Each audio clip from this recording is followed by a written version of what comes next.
So tapos na po tayong nag-workout. So ganito, bakit medyo wala tayong cardio?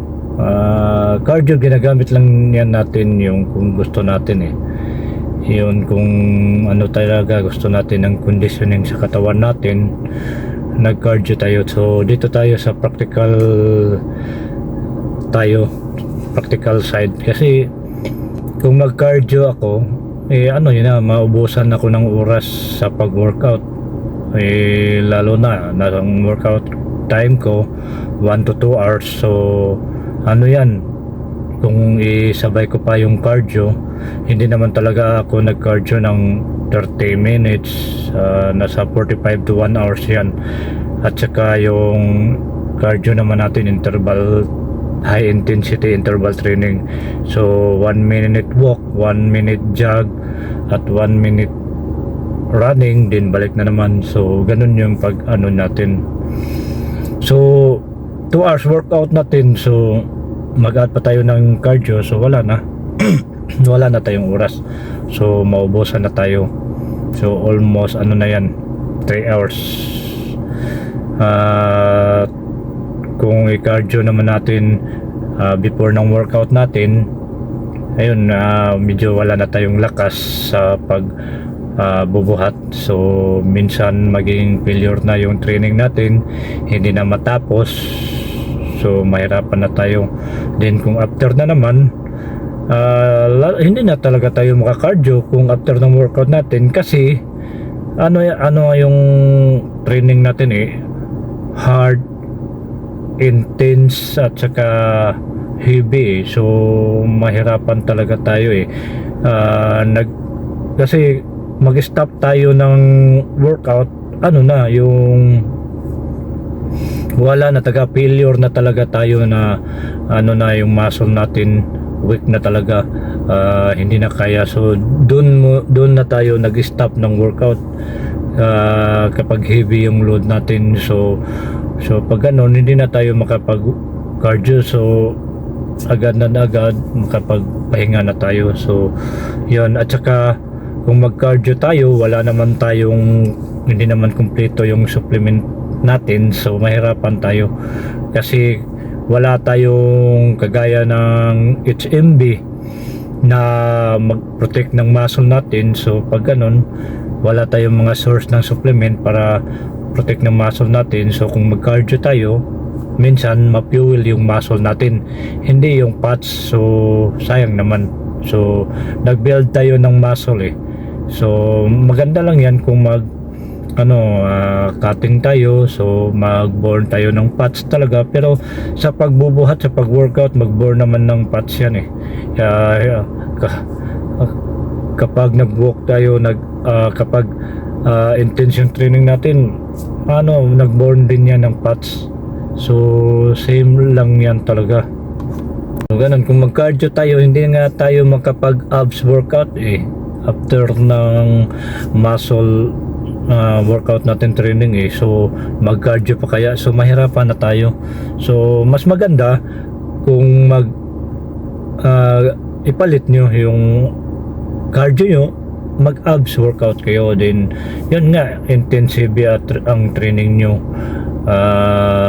Yung cardio nyo, magandang gawin nyo yung hindi talaga kayo mag-workout yung time na hindi rin rest day. Kasi kung rest day, rest talaga, totally rest, ipahinga mo talaga yung katawan nyo para mag-recover yung muscle mo. So yun, kapag ano naman yan post pull. So post yung chest mo, arms, yung shoulder, back, then legs. So 5 days.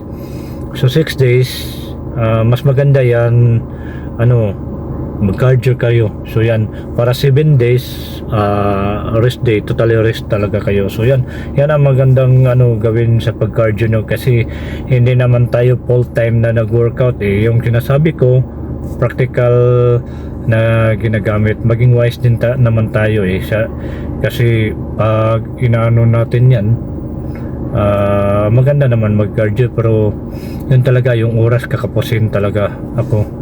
Kung mag-cardio naman, ano yung ginano natin? Yun, kung mag-cardio tayo, yung high intensity interval training. So yun, una, walk ka ng 1 minutes, then after jog ka ng 1 minute, then after run ka ng 1 minute, balik na naman, so walk na naman, so ganun.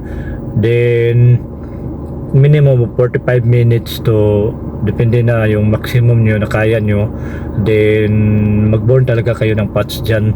So mas maganda yan kung gawin nyo 3 times a week.